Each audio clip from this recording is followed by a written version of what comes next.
Aujourd'hui, une nouvelle vidéo encore une fois. Je vais vous montrer comment booster votre PC pour qu'il soit, je sais pas, genre au moins 10 fois plus puissant.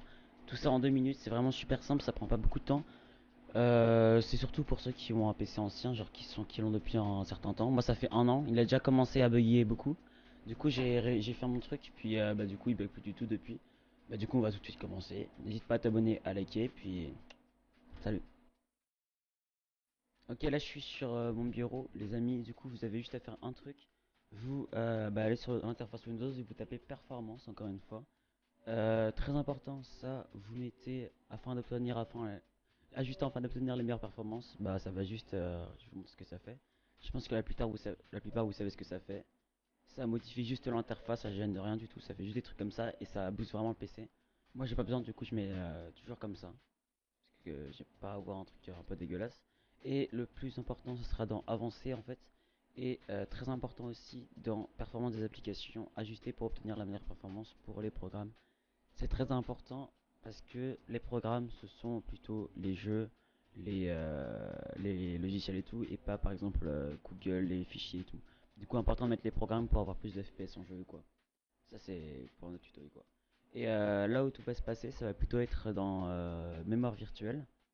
Donc vous êtes ici et vous faites modifier. Et donc après vous avez juste ici. De base, ça c'est pas coché. Donc vous cochez. Si c'est déjà, vous décochez pardon. De base c'est coché, vous décochez. Et vous allez sur le disque dur principal. Donc moi c'est le disque dur C sur le principal. Donc le SSD en fait qui a 223 Go. Et du coup je vais ici. Je vais dans taille personnalisée. Là je coche le bail.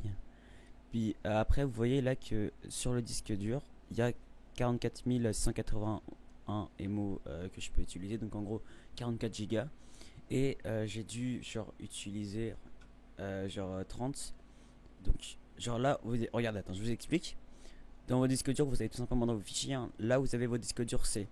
Là on voit que j'ai utilisé 30 Go sur 223. Donc il m'en reste environ 44 Go. Donc là ce que je vais faire, c'est que je vais mettre 30 000. Et je vais mettre par exemple le bail à 44 000, ça suffit largement, tu vois. Mais moi je vais. Bon, en fait, c'est ce qu'il faut faire. Et une fois que vous avez fait ça, normalement le PC va être un peu moins que deux fois mieux. Mais genre par exemple, là si vous mettez à 2000, là clairement le PC il va être. Ça va être un truc de malade, mais je pense pas qu'on puisse mettre à 2000. Je vais essayer pour vous définir. Parce que durée est insuffisant pour. Ouais, c'est ça. Si je mets 30 000 normalement. Ok, c'est bon. Ouais, du coup, je vous conseille surtout, si ça marche pas, vous mettez gestion automatique fichier change pour le lecteur mon cul là. Puis voilà. Puis la taille maximale, très important, vous mettez ce qui a marqué là, vous arrondissez au mille, au millier ou aux centaines si vous avez pas assez. Et normalement, votre PC va être beaucoup mieux. Perso, avant moi, il était complètement rempli, genre les deux c'était à 44 000 et 44 000. Du coup, mon PC il faisait n'importe quoi, c'était la galère. Genre, il arrêtait pas de ramer, il y avait des bugs depuis un certain temps. Puis depuis que j'ai fait ça, tout va mieux et tout se lance comme prévu, hein. C'est surtout aussi par exemple quand vous lancez Google ou quoi. Normalement, parfois ça peut marquer qu'il y a une erreur parce qu'il n'y a pas assez de mémoire ou quoi. En fait, c'est dû à ça. C'est juste ça. Par exemple, quand vous ouvrez YouTube, parfois vous pouvez pas. C'est juste parce qu'il manque de la mémoire sur votre PC. Et quand ce sera fait, normalement votre PC sera beaucoup mieux. Après, j'ai oublié de le dire, il faudra démarrer absolument pour que le truc soit assez fait. Et une fois que ce sera fait, normalement, votre PC marchera 10 fois mieux. Vous aurez un PC de la NASA. Si vous voulez d'autres tutos comme ça, n'hésite pas à me le dire en commentaire. Abonne-toi et like. Moi, je te dis salut et abonne-toi, gros chien.